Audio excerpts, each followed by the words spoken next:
weapons they make. They will not be able to sell if there are peace around the world. So they find ways. They have hijacked the government, and even President Trump, in one mouth, he calls for peace around the nation. And then with the other mouth, they are pushing him to war.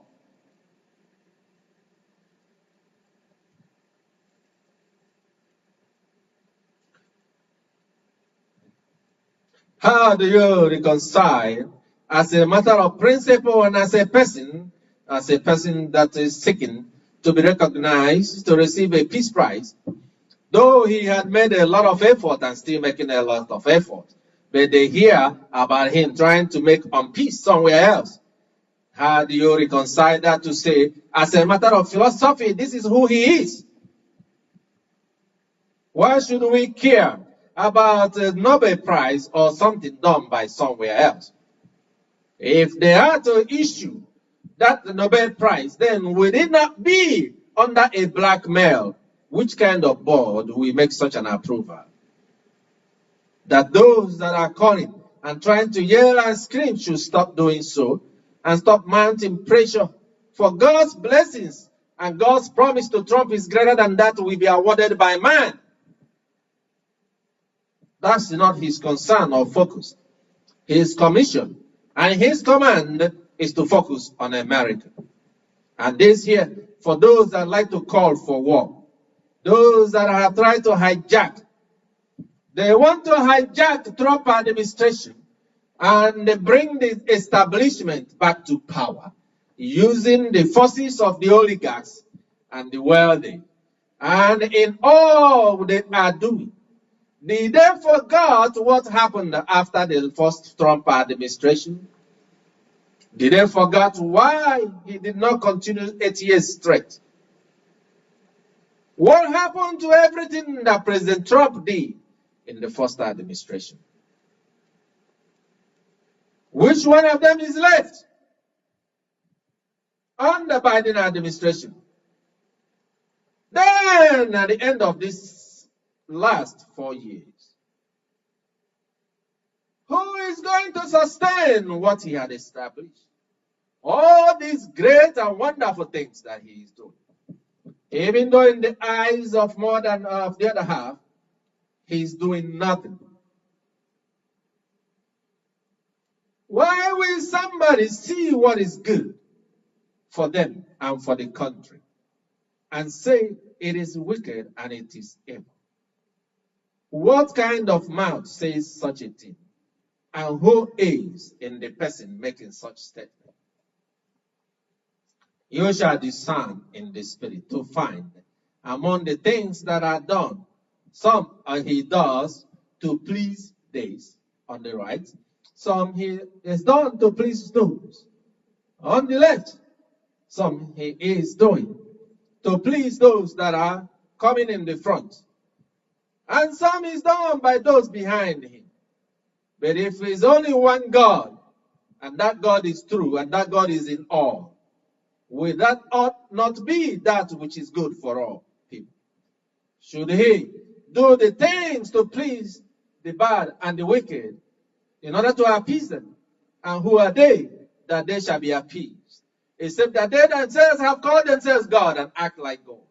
And if it's not so, then why should they be appeased to do that of which that is evil or that is wicked, that is not in agreement with the commission that he's received, that is inconsistent with the will of God, that is working against the will of those that have put him up, that he must not do, the Lord decreed.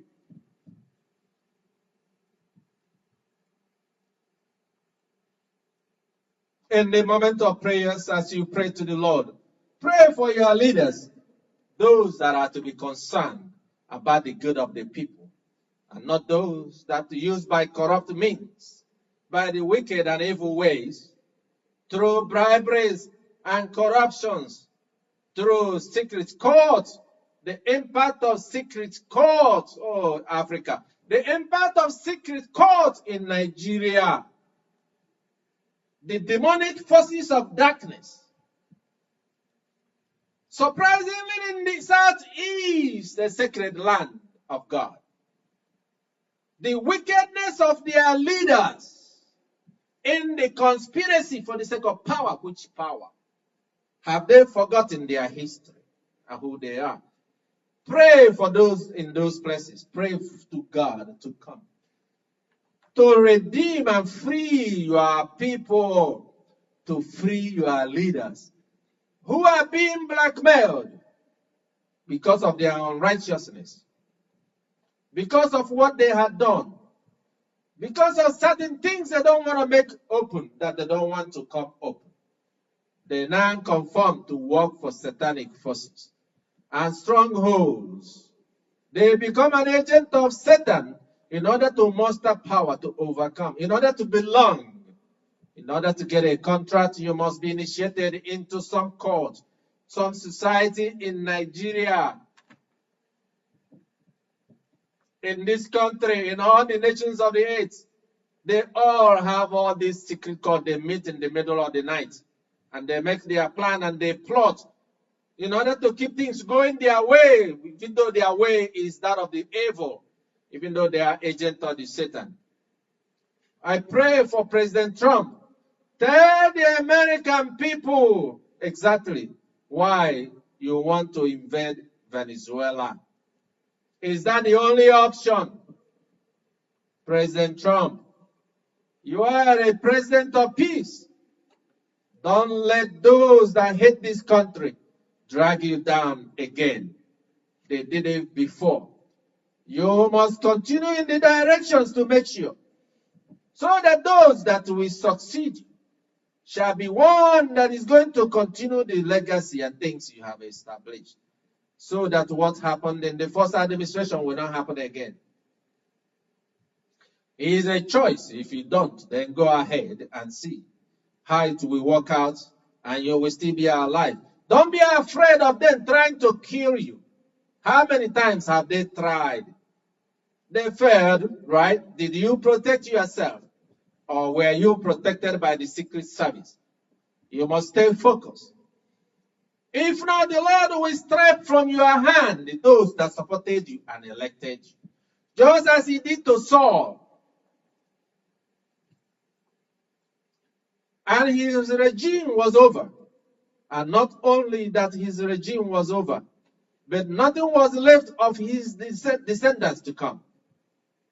That was given to you way before you are announced to be president.